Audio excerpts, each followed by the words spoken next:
20 വർഷമല്ല 22 വർഷമായി. 2002 ഈ സംഭവം നടക്കുന്നത്. സംഭവം എന്ന് പറഞ്ഞാൽ ഒരു ആക്സിഡൻറ്റ് കേസായിരുന്നു. ആക്സിഡൻറ്റ് കേസായിട്ടാണ് ആദ്യത്തെ FIS എന്നാണ് ഞാൻ മനസ്സിലാക്കിയിട്ടുള്ളത്. പിന്നീട് ഒരു ദിവസം കഴിയുമ്പോഴാണ്, അന്ന് കേരളം ഭരിക്കുന്നത് കോൺഗ്രസ് സർക്കാരാണ്, ആ സർക്കാരിൻ്റെ പോലീസിനെ സ്വാധീനിച്ച് ബോധപൂർവം അതിനൊരു മർഡർ കേസാക്കി മാറ്റി. ആ മർഡർ കേസിൽ CPMൻ്റെ പ്രവർത്തകരായ ഞങ്ങളെ ഉൾപ്പെടുത്തി. യഥാർത്ഥത്തിൽ ഒരു ആക്സിഡൻറ്റ് കേസിനെ മർഡർ കേസാക്കി മാറ്റി അന്നത്തെ ആൻ്റണി ഭരണത്തിൽ പോലീസിനെ സ്വാധീനിച്ച് ചെയ്ത ഒരു കുറ്റകൃത്യമായിരുന്നു അന്ന് പോലീസിൻ്റെ ഭാഗത്തു നിന്നും ഞങ്ങൾക്കെതിരെ പ്രവർത്തിച്ച ചില രാഷ്ട്രീയ ശക്തികളുടെ ഭാഗത്തു നിന്നും ഉണ്ടായിട്ടുള്ളത്. ഇന്നിപ്പോൾ അതിനുള്ള യഥാർത്ഥ ഒരു വിധിയാണല്ലോ കോടതി ഉണ്ടായിട്ടുള്ളത്. ഏതായാലും നീതിയും നിയമവും ജയിക്കുക തന്നെ ചെയ്യും. 4 നൂറ്റാണ്ട് വേട്ടയാടി.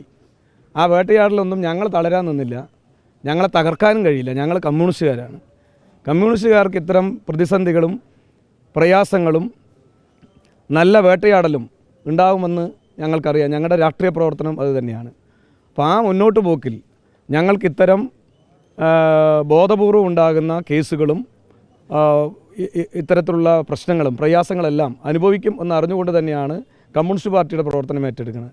നിങ്ങൾ ആലോചിക്കണം, 2002 ഈ കേസുമായി ബന്ധപ്പെട്ട് 5 ദിവസം പോലീസ് കസ്റ്റഡിയിൽ വെച്ച് ഞാൻ ഉൾപ്പെടെയുള്ള 8 പേരെ മാനസികമായും ശാരീരികമായും പീഡിപ്പിച്ചു.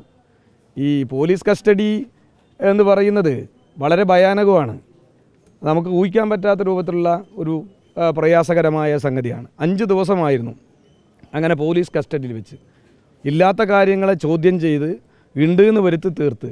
ഞങ്ങൾ ഒരു ഘട്ടത്തിലും സമ്മതിച്ചിരുന്നില്ല അങ്ങനെ ഒരു കാര്യമില്ല എന്നുള്ളതായിരുന്നു. ഞങ്ങൾ യാഥാർത്ഥ്യമാണ് ഞങ്ങൾ പറഞ്ഞത്. പക്ഷേ ആ യാഥാർത്ഥ്യത്തെ വളച്ചൊടിച്ച് ഒരു മർഡർ കേസാക്കി മാറ്റി ഞങ്ങൾ 25 വർഷം, ഏകദേശം ഒരു 4 നൂറ്റാണ്ട് വേട്ടയാടുകയാണ് ചെയ്ത്. ഇതിലൊന്നും കമ്മ്യൂണിസ്റ്റുകാരായ ഞങ്ങൾക്ക് യാതൊരു പ്രയാസവും വന്നിട്ടില്ല.